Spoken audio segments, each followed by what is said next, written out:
Alright, what's going on everybody? Welcome back to another video here on the channel, and today we're going to be taking a look at one of the most disgusting pastors of all time getting absolutely exposed in front of everybody in church. I want to give a genuine trigger warning to people before this. I know that, that gets kind of memed on online, but we are talking about sexual assault in this video, so knowing that there are victims of stuff like this out there, I just want to give everybody a trigger warning so that you know ahead of time that this kind of stuff is being discussed, because honestly, what we're about to take a look at today is one of the most disgusting things you can possibly imagine happening in a church. We have a pastor admitting to adultery, aka cheating on his wife, but unfortunately the story takes a much sicker, darker turn after that. It turns out that this pastor, who has been preaching the word of Jesus and has been preaching the Bible to people for however many years now, sexually assaulted a 16-year-old girl on the office floor in his church, and this happened for a long time, and it gets exposed to absolutely everybody, and the reaction is actually quite shocking. I'm gonna go ahead and say that right now. It actually kind of upsets me how everybody reacted to this situation, because given the circumstances of what happened, this guy does not deserve any sort of forgiveness. This guy deserves no sort of sympathy. He is not a victim, but yet you'll see people circle around him and hug him and do like this big group hug. It's absolutely disgusting. I don't know if these people genuinely have forgiven him for what he did, or if this was just to save face or whatever it may have been, but the way that this man was lauded for admitting to adultery and admitting basically to sleeping with a 16-year-old girl at the time is absolutely pathetic and disgusting, and this guy honestly deserves to be in jail. Now, a little bit of something before we get into this video. I want to make it very clear that I'm not attacking religion itself. I'm not attacking Christians or people who believe in God or whatever you believe in. You are absolutely free to believe in whatever you want to. But if you're the type of religious person who supports people like this, who wants to make excuses for people like this and show forgiveness to people like this, I just want to openly say that you're part of the problem. When you see the sex scandals in the church and everything that happened and all the cover-ups that happen that taint the quality image of what religion really could be, you are part of the problem and you deserve to be ashamed of yourself as well. So I want to go ahead and start this off with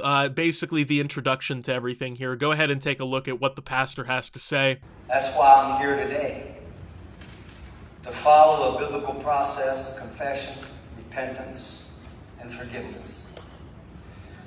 If God wants anything out of us, as we just heard, is to bring healing to all who are involved.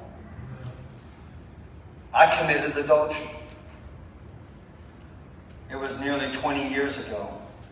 It continued far too long.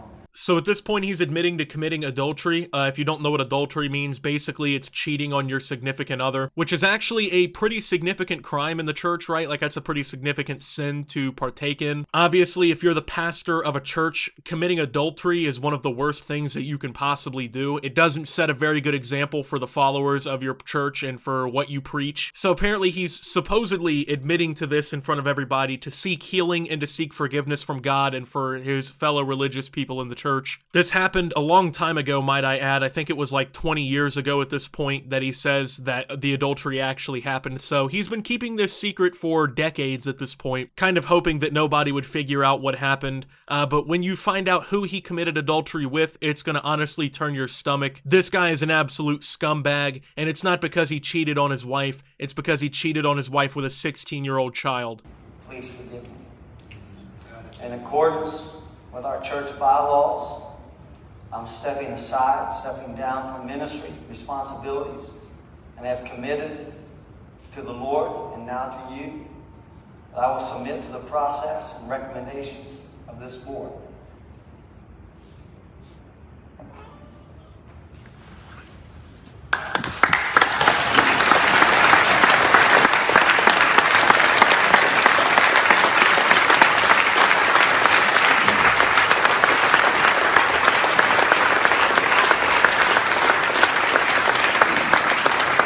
If you love us, please let us talk. Now, honestly, I really don't like this part of the video, because after standing in front of everybody in his church and admitting that he had just committed a pretty severe sin by cheating on his wife and then saying that he's going to step down from the ministry and everything, he's now given a standing ovation by the crowd, cheering him as if he's the president. He just gave a speech that brought the country back together. I understand that a big part of religion is forgiveness and understanding and things like that, but this is somebody who's supposed to be up on a pedestal, right? When you're a pastor and you're preaching to people, you're supposed to be above things like cheating. And I understand that we're all human and we all make mistakes, But cheating for this long is not a mistake. It's not something that you know, oopsie daisy, I accidentally cheated on my wife. I don't know how my dick slipped in there. It's a conscious effort that you make to basically do something like this, and for you to sit here and pretend like it was some sort of accident and whatnot is pretty scummy in the first place, but I really just don't like seeing this guy be cheered on for admitting that he cheated on his wife. I feel like that's pretty disgusting. I mean, to be fair, I don't know exactly how I'd probably react in the same situation, so I don't know if it's really the crowd's fault that they reacted this way, but this guy is the least deserving person of a standing ovation on the planet. He deserves absolutely no sympathy and no forgiveness for what he did, and you're about to figure out why. Lying to protect the Lowe family. For years I thought I was a horrible person having suicidal thoughts, not realizing what had been truly done to me. That I was a victim and I would still be in a prison if my brother, and many of you know him, Edgar Wolf, had not approached me just 2 weeks ago with what he had seen as a teenager that bothered him all these years. His pastor in bed with his younger sister, a t-shirt and underwear on. People knew but were too afraid to come forward, and they have now. The lies and the manipulation have to stop. I was a prisoner and you kept me in your prison. I'm a prisoner no longer. I was just 16 when you took my virginity on your office floor. Do you remember that? So unfortunately, this is the 16-year-old victim all these years later, finally admitting the truth, admitting the story that unfortunately they'd kept with them for a long time. This pastor sexually assaulted a 16-year-old girl on his office floor for the first time, and it continued for a while. Once again, this is not a mistake. You don't just mistakenly, you know, have relations with a 16-year-old child. That's not a mistake. That is a conscious thought and action that you take. So I feel no deservingness for this guy to be forgiven or feel, you know, any sort of sympathy for him. He's just honestly a piece of shit. And let's be honest, this guy deserves to be in jail. And if you disagree with that, imagine if this wasn't a pastor. Imagine if this was just an everyday person walking down the street that did something like this to a 16-year-old. You would be calling for their head on a silver platter. You'd be calling on them to be in jail for the rest of their life. But because this guy's a pastor, he's supposed to be given forgiveness, and he's supposed to be shown sympathy and whatnot? No, absolutely not. This guy is a criminal, and he deserves to be treated like a criminal. This guy deserves to be in jail. There's no other way to put it. He can try to hide by backing down from the ministry and everything, and resigning his position, but what he did, he still did. And it's absolutely disgusting to put somebody in a position like this, where as a victim, they now have to tell an entire church full of people what exactly you did to them. So you did things to my teenage body that had never and should have never been done. If you can't admit the truth, you have to answer to God. You are not the victim here. I tried to tell someone, but all that was done was cover up. No one ever came to me. No one ever helped me. No one ever got me counseling. I have wanted to talk to somebody all of these years and never. You have somebody that you've talked to. I never have.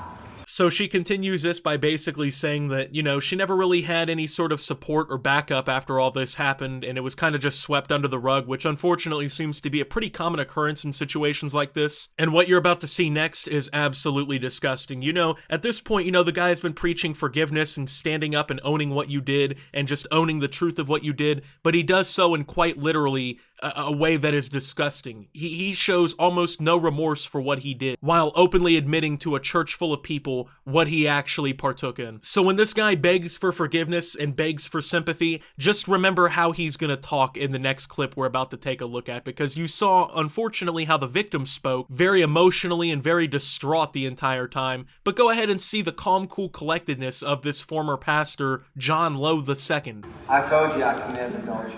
I told you that it went on far too long. Did you do it? That's all we need to know. Yes, we did. You didn't tell them she was 14 years old. No, at 16. Sorry, 16. She was 16 years old, Jay. Okay? And it was wrong. I can't say it. I can't make it right. I can't make it any better. So at this point, people in the church are starting to question this guy, like, yeah, did you actually do what she accused of you doing? And he tries to basically brush it off with, well, I told you guys I committed adultery. Yeah, you didn't tell them that you committed adultery by sexually assaulting a 16-year-old child. Not really the same thing. I mean, it's not really a good look either way, but there's a difference between you doing it with a consenting 35-year-old woman or whatever, and an unconsenting 16-year-old child. And I think, obviously, he knows that, but he wants to play it off as, oh, I already admitted for my sin, I don't have to say anything else. But of course, you know, the crowd kind of pressures him. Everything's already kind of worked its way to this point where he kind of has to admit it now. And then of course, you know, someone says, oh, but it was with a 14-year-old, and he's like, hey, she was 16, because, you know, that makes it better. Hey, get the age right, bro. She was only a child still, but she was 16. This guy deserves to be in prison. Full stop. There's nothing about this guy that shows any sort of redeeming quality, like he can be saved in any way. This man deserves to be in prison for the rest of his life. That you can to bring us back together as a unit, Lord. God. All sin has consequences.